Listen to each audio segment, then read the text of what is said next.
안녕하세요. 생애설계를 강의하는 전직지원 컨설턴트 최윤규입니다. 오늘은 노부모님 모시기 힘들지요? 라는 제목으로 생애설계 6대 영역 중 가족관계, 그 중에서도 부모님과의 관계에 대한 이야기를 해보겠습니다. 여러분 혹시 작년 2022년 일본에서 개봉한 하야카와 치에 감독의 플랜 75라는 영화를 보셨나요? 한마디로 오싹합니다. 일본의 미래를 위해 노인들은 사라져야 한다. 일본은 원래 나라를 위해 죽는 것을 자랑스럽게 생각하는 나라 아닌가? 가까운 미래의 일본, 이런 끔찍한 주장을 하며 노인들을 살해하는 사건이 연이어 발생합니다. 고령화가 불러온 사회 혼란 속에서 75세 이상의 국민이라면 누구나 스스로 죽음을 선택할 수 있도록 하는 법이 국회를 통과합니다. 죽음을 국가에 신청하면 국가가 이를 시행해주는 플랜 75라는 이름의 제도입니다. 처음엔 반대의 목소리도 높았지만 일본 사회는 점차 받아들이기 시작합니다. 세계에서 가장 먼저 초고령 사회에 진입한 일본에서 이런 불온한 상상을 그린 영화가 플랜 75입니다. 남의 나라 얘기가 아닙니다. 섬뜩하죠? 우리나라 인구 고령화 현상을 살펴보겠습니다. UN 기준에 따라 65세 이상 인구 비중이 7%에서 14%를 차지하는 고령화 사회는 2000년에 7.2%로 진입했고 14%에서 20%를 차지하는 고령 사회는 2022년에 17.5%로 진입했습니다. 2021년 통계청 장래 인구 추계 자료를 보면 65세 이상 인구가 20% 이상인 초고령 사회는 2025년에 진입할 것으로 예상하고 있습니다. 우리나라 노인 인구의 증가 속도가 세계 어느 나라보다도 빠르게 진행되고 있습니다. 우리나라의 고령화 속도를 보면 플랜 75 같은 영화가 일본에서 나왔다고 해서 결코 남의 나라 이야기로 치부할 것만은 아닌 것 같습니다.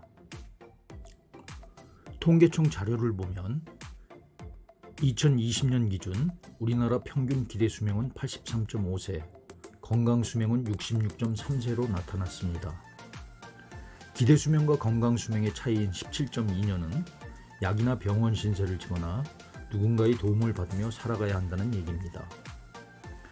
베이비 부머를 포함한 5060 세대들에게 이 같은 현상이 지금 당장은 노부모를 모시는 문제로 직결되며 10년 후에는 본인들의 문제가 됩니다. 오래 사는 것보다 중요한 것은 건강하고 행복하게 사는 것입니다. 옛날 노모를 모시는 아들 내외가 살고 있었습니다.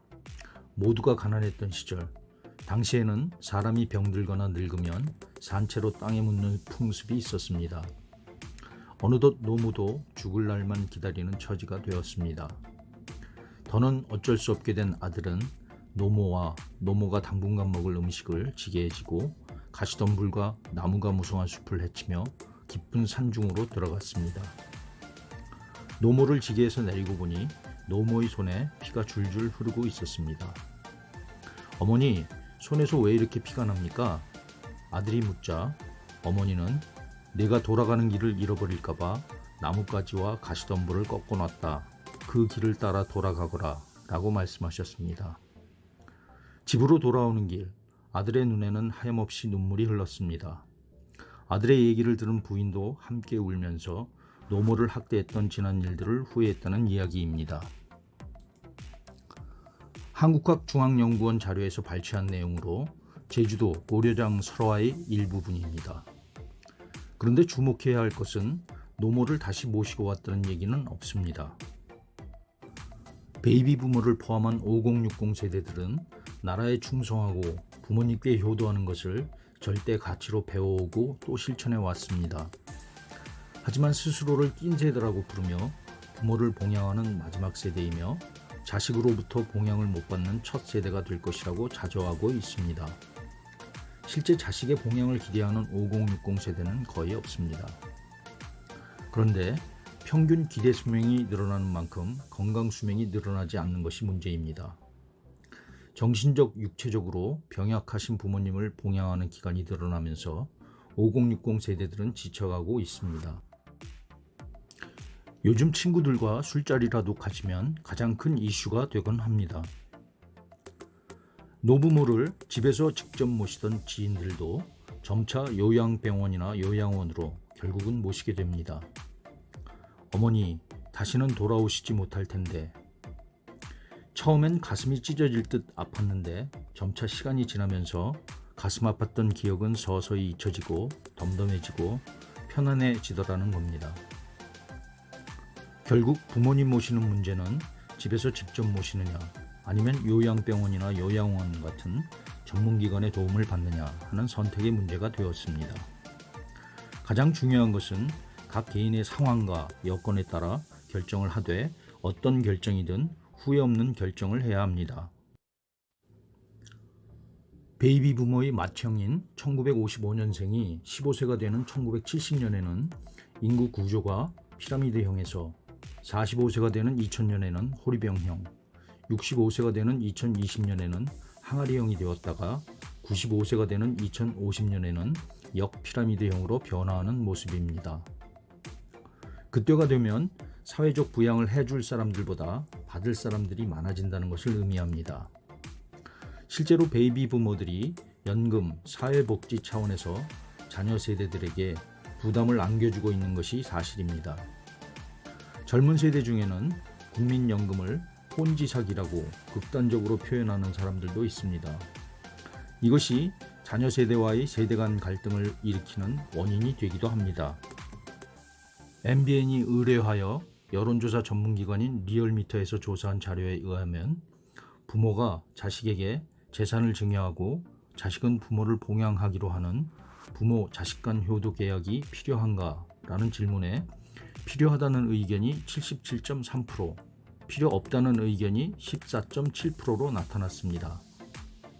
이 같은 결과는 모든 연령대, 모든 지역에서 골고루 나타났습니다.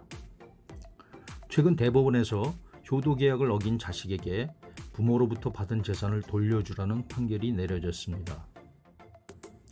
한편 불효자식 방지법이 필요한가? 라는 질문에 필요하다는 의견이 67.6%로 필요 없다는 의견 22.6%의 3배 가까이 많은 것으로 나타났습니다. 이 같은 결과는 20대를 제외한 모든 연령대, 모든 지역에서 고른 분포를 나타냈습니다. 효하면 원래 윤리나 도덕, 인간 본성의 기본으로 여겨졌던 것인데 이제는 법으로 규제를 해야 하는 시대가 된 것입니다. 그래도 5060 세대까지는 요양원이나 요양병원 같은 전문기관에 의탁해서라도 노부모님을 모시고 있고 앞으로도 모실 것입니다. 그럼 5060 세대 우리는 누가 부양하죠? 앞으로 공적, 사회적 부양 제도가 지금보다는 개선되고 또 그 역할이나 비중도 늘어나겠지만 스스로 자기 부양하는 것이 답인 것 같습니다. 5060 세대 여러분, 앞서 말씀드린 100세 시대, 건강수명, 효도계약, 불효자식 방지법 같은 얘기들을 재론하지 않더라도 경제활동 능력이 급격히 저하되는 시기에 적정 자산은 보유해야 합니다. 자녀에게로의 재산 증여를 미리 할 것인지 또 하게 되면 언제 할 것인지 어느 정도 어느 규모로 할 것인지는 신중하게 생각하셔야 합니다. 상황에 따라 다르겠지만 굳이 서두를 필요가 없다는 뜻입니다. 오늘은 노부모님 모시기 힘들지요? 라는 제목으로 생애설계 6대 영역 중 가족관계, 그 중에서도 부모님과의 관계에 대해 얘기해봤습니다. 다음 시간에도 좀 더 의미있고 재미있는 주제로 찾아뵙겠습니다. 보다 유익하고 재미있는 콘텐츠 개발과 영상 제작을 위하여 여러분의 구독, 좋아요는 큰 힘이 됩니다. 감사합니다.